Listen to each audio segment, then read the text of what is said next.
Nation, what's going on? It's Mitchell Renz here, host of the Raiders Report, and coming up on today's show, what's the latest going on around Tre'Davious White? And if the Raiders decide to not sign the former Bills corner, I'm going to break down some other cornerback one targets. Would not be able to do today's show if it wasn't for our awesome sponsor, 8 Sleep. And if you need to improve your sleep, well then, hey, go to 8sleep.com/chatsports. That link's going to be available to you all down in the comments and in the description of today's show. I know that I've been getting asked a lot, Mitch, what are the updates here on Tre White? Well, this is why you subscribe to the show. We did get a little bit of an update around the Raiders and White yesterday. He had a visit with the Silver and Black. Today, there's more information that is out there, but I know this. If the Raiders do end up signing, whether that's Tre White or a legit number one corner because Antonio Pierce called it a priority, we're going to be making a video on it. And if it's a big-time name at this point, if the Raiders sign Tre White, I'm going live here on the show, and I don't want you to miss it. So let's get in here to the latest on Tre'Davious White, who had a visit with the Silver and Black yesterday on Monday, March 18th. From everything that I understand, the meeting did go pretty well, and both sides are interested at this current moment, but that does not mean that White is going to be signing anywhere. He does also have a few other visits scheduled for this week. He's meeting with the Rams today, and according to Adam Schefter, Tre'Davious White is also going to be meeting with the Titans and the New York Giants later on in the week. Mike Garafolo also indicated earlier today that several other teams are showing interest, and there's going to be a bunch of teams that are interested. Why? Because when White is healthy, he can be a legit corner. The problem is he just hasn't been healthy for the past 3 seasons, and he was cut earlier this month by the Buffalo Bills. He tore his Achilles on October 1st of this past season, so hopefully he's going to be ready to go during the offseason, and that's probably what a lot of these meetings are. How healthy are you? Are you going to be ready? When do you think that you're going to be ready? On a scale of 1 to 10, like how ready are you if the season started, at least right now? He played in 10 games the past 2 seasons. 4 last season, 6 before that. When you look at the past 3 years, only 21 games played. The question has always been, how healthy is Tre White? And right now, I don't have a great answer on that. But I also know that there's a lot of other teams that are recruiting him. One of the players that's been recruiting him on social media is Tre'Davious Ward, who had a hell of a season for the San Francisco 49ers, and the Niners have been trying to build that Super Bowl caliber roster. If you're Tre White, do you decide to go there? Potentially, the Raiders are going to have a lot of competition, which competition usually means a high price tag, and a high price tag is not something that I personally am willing to do with Tre White. So this is going to be the pinned comment here on today's show, and this is nothing new to a bunch of the OGs that watch this show. A pinned comment means it's going to be the comment at the very, very top of this video on YouTube, and you're about to get hit with the YouTube ad break. While that ad is playing, I want you to scroll on down, let the ad play, and give me an answer. Sign or pass, what should the Raiders do here with Tre White? I am on board for signing Tre. However, though, I am not going to go out there and break the bank for it. I would be willing to do a very heavily incentive-based contract. The deal that I'd be willing to do right now for Tre would be a 1-year, $5 million. And I'd say, you know what? I'm going to give you the fully guaranteed money. If the Raiders were willing to give $4 million to Marcus Peters, I'm willing to give you an extra $1 million because when healthy, Tre White is a better player than what Marcus Peters is. I'll also give you the chance, though, to make 10 because I will give you the opportunity to double your contract.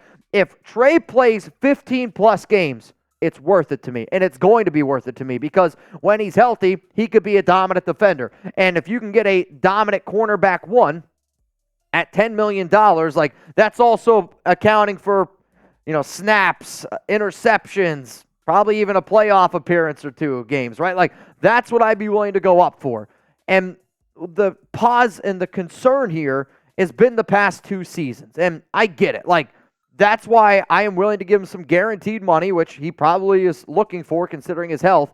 But if he also knows that he can double that contract, why would you not be interested in that? When you look at his PFF grades from last season, the run defense grade is bad, and when you turn on the tape, it looks like somebody that was just not fully healthy, that was afraid to go up and make some tackles, which, yes, is a concern of mine. It's one of the reasons why the Raiders moved on from Marcus Peters, and Peters was, ole. But what do I worry about? I worry about coverage, and to me, White still has that ability to play man, to play zone, and you can put him on an island and let him do his thing. Like, if you have the front that the Raiders have, which their front is impressive at the defensive tackle position, and then you are able to put White where Brandon Facyson is, like, That is a recipe for success to me. You're still hoping that Ja'Cory Bennett can step up. You might even still want to go ahead and draft a corner in the 2024 NFL draft. All of those are possibilities. But for Tre White, I am willing to take a risk on a player because I am willing to take a risk or ride with Patrick Graham. I'm willing to ride with Antonio Pierce and everything that regime has done on the defensive side of the football. I know one thing. I would sleep a lot better if the Raiders ended up getting a cornerback one. Luckily, I am still sleeping pretty freaking good, and that's all thanks to our awesome sponsor here, 8 Sleep. And I know a lot of times I talk about different sponsors on this show, but I really, really want you guys to go check these guys out. That link's available to you all down in the comments and in the description of today's show. So go to 8sleep.com/chatsports to get $200 off plus free shipping on the pod cover by 8 Sleep. Invest in the rest you deserve with the 8 Sleep pod. I love 8 Sleep because it has totally stopped my night sweats. I like to snuggle with Chuck. I like to snuggle with Alex, but both of them are very, very warm, and thanks to 8 Sleep, I don't wake up sweating and get a better night's sleep. The pod cover will improve your sleep by automatically adjusting your bed's temperature based on your individual needs. The cover can be added to any bed like a fitted sheet and allows you and your partner to cool or warm your side of the bed as low as 55 degrees and up to 110 degrees. In addition to keeping you at the perfect temperature all night, the pod also tracks your sleep and health metrics. On average, pod users see their sleep quality improve by 32% after just a month on the pod. So nation, go to 8sleep.com/chatsports and get $200 off plus free shipping on the pod cover by 8 Sleep. Invest in the rest that you deserve with the 8 Sleep pod. So I know that we talk a lot about different shows here, different sponsors. I'm telling you right now, this has been one that has really, really helped me get up in the morning and go work out. Like I've really realized that, which, you know, sometimes you don't really think about, like when you have a bad night's sleep and then you try to get up in the morning, you're like, what the hell? Why is it so difficult for me? Since Alex and I started using the 8 Sleep pod, I've started to get up early. I've started to be able to go to the gym, and I've legitimately lost like 10 pounds. Probably if it wasn't for last week and y'all kicking my butt on Friday, it would be even slimmer. But I've lost weight because it's been easier for me to get up. And 8 Sleep, I appreciate that. All right, coming up here, let's look at some other cornerback one targets for the Raiders. Obviously, this team is interested in corners, right? Antonio Pierce called it the priority. If you're looking at Tre White and Tre White decides to go somewhere else, where can you potentially turn your attention to? Well, I got 5 names coming up here on today's show that if the Raiders decide to look in another direction than Tre White, here are 5 names that I would consider. First name coming up, which I should also mention that these are not ranked in any particular order. These are just 5 names to keep in mind. Stephon Gilmore, who you could probably say is the top corner out there on the market as it stands right now. This is a dude that does thrive in single coverage, and if you were the Raiders, you could put him on an island all by himself, and then you let Jack Jones and everybody else kind of do their own thing, and that would be a little bit less stress, honestly, on your entire secondary. He's played in over 1,000 snaps in back-to-back seasons, had a pretty solid year this past year with the Dallas Cowboys. He's not going to be the Defensive Player of the Year like he was just a few years ago. That's like 2016 with the New England Patriots when he just was absolutely insane. He is 33 years old, going to be, I want to say 30, he's like 33 and a half years old as it stands right now. But that's okay to me. Like, until I see a drop-off where it's that noticeable, like, I'm okay going out and paying a guy like Gilmore who has played in multiple, and I mean multiple different systems and has been good in just about every single one of them. In 17 games last season with the Cowboys, a completion percentage against him of 54.9. For as much one-on-one coverage as he got, that's pretty damn good. 653 yards against them, 4 touchdowns, 13 PBUs, 2 interceptions, and a quarterback rating of 83.3. Let's go to the next name here, and it's Steven Nelson. When I look at Steven Nelson, I think of him as more as like a cornerback 2, and I know it says cornerback 1 targets, but this is based on if these players were to be signed by the Raiders, where would they slot in? I would say that Steven Nelson would get the nod to be the corner 1 over Jack Jones to at least start. Coming off back-to-back strong seasons with the Texans, and he has started at least 15 games every season since 2018. The other thing that I love about Nelson is he can play in multiple different schemes / he has played in multiple different schemes. I also think that Nelson would be open to the idea of playing for a guy like Antonio Pierce because Nelson has verbally said how much he's loved playing for DeMeco Ryans, and there's been multiple players that have said, like, you know what, DeMeco gets me. Why? Because he's already been in the NFL, and I do think that that's going to be a strong selling point in years to come with Antonio Pierce. Nelson, last season, 59.4% completion percentage against him. He allowed 613 yards, 1 touchdown, a quarterback rating against of 70.6. And when you look at the PBU and INT numbers, I mean, this guy is a ball hawk. He's able to make plays on the football, and he's played for some really good regimes like Steelers. That's a very good team. The Eagles, that's another very strong team. And when you bounce around as much as what Nelson does and you're still able to play at a high level, there's a reason why that he's still getting the contracts that he is. Let's go to the next name here on the list. It is Xavier Howard. And I would say that this would probably be the name that gets people the most excited because, I mean, X has got that name value, right? So does Stephon Gilmore, which probably is a fair thing to put out there. But for X, he's worked with Patrick Graham, Rob Leonard, and Gerald Alexander. Patrick Graham is the Raiders DC. Rob Leonard is the Raiders defensive line coach. Gerald Alexander is the Raiders safety coach. Back in, I want to say it was 2020 and 2021, Howard had 15 interceptions in those 2 years. In those 2 years, Gerald Alexander was the defensive backs coach in Miami. So there's already a little bit of relation there, and those were the 2 best years that X had. He started at least 13 games in the past 4 seasons, which I know that a lot of times people talk about the injury concerns with Xavier Howard, and there's definitely some injury concerns to be had. But if you told me right now I can sign up for 13 games for X, like I'm signing up for that because out of all the corners on this list, to me, the one that does have the highest upside is him and Gilmore. Last season, 62.0% completion percentage against, 502 yards, 2 touchdowns, 1 interceptions, 12 PPUs, a quarterback rating of 86.7. The other reason why that I like this move is because of how dominant I anticipate the Raiders' front 4 to be. That means quarterbacks are going to have to make plays. They're going to have to make quick decisions. And Xavier Howard has showed you when you put the ball near him, he's been able to make plays his entire career.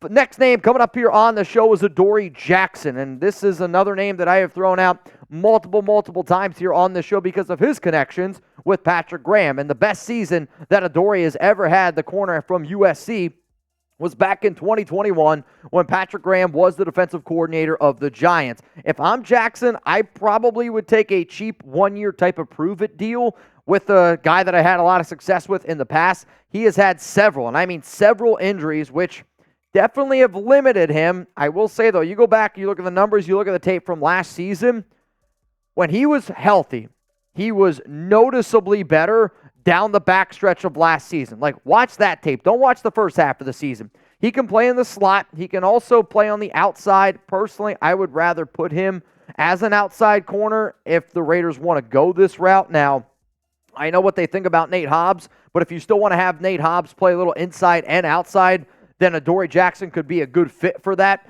Overall, though, if you're like, no, we're just going to put Hobbs on the on the inside, I don't know if Jackson is the best fit overall. But if you want to roll with one of your guys, like I'm talking roll with one of your guys, this is the name to consider to me. I think it's the best bang for your buck, cheap type of deal that the Raiders could get. Then you could also see what a guy like Jacorian Bennett does, and then you could also potentially still go out and draft a corner in 2024. The final name here is Patrick Peterson, and with a lot of these names, like the only legit cornerback ones I would say is Xavier Howard, Stephon Gilmore. After that, I'd say Steven Nelson, it would be a corner 2. Jackson and Peterson are fringe cornerback 2s right now. And if I'm Las Vegas, which I know that they've been looking to find a corner/safety hybrid, which is what Peterson did last season. He played a little bit of safety once Minkah Fitzpatrick ended up getting hurt. I just don't think that he's an athlete or quick enough anymore to play corner, but can still play at a high level at safety. And for a lot of y'all Raider fans, especially you OG Raider fans out there,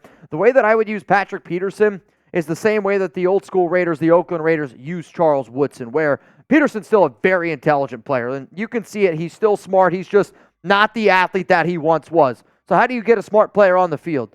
All right, Charles Woodson, I know you were a corner. We're now going to put you at safety. And the fact that Peterson did that last season with the Raiders safety coach, Gerald Alexander, who was with Pittsburgh, does give me some hope and does give me a belief that, you know what, it wouldn't be a bad move. Would he be a legit corner 1? No. But you are finding a guy that can back up Merrick, and you're also finding a guy that can back up Epps. Then you're also on top of that finding a guy that you can throw in a pinch if need be to be able to put him out there at a cornerback spot. He did get targeted quite a bit last season, though I thought the numbers were good. They are a little bit misleading when you consider the fact that he did play safety. He was clearly better, though. Like, when you watch him and how he looked the final part of his season when he was with the Vikings, guy looked washed. Even when he was with the Steelers, looked pretty washed. And then he dropped back into safety, and it was like a brand new career, and that's what I would like to do with Patrick Peterson. So out of the 5 names that I just mentioned, who would you sign? You get to pick one. Let's just say the Raiders are moving on from Tre White, or White decides to sign with the Titans, the Giants, the Rams, or whatever other team he ends up visiting. If you could pick one, are you going to go Gilmore, Nelson, Xavier Howard, Adoree Jackson, or Patrick Peterson? After this YouTube ad break is going to be my answer.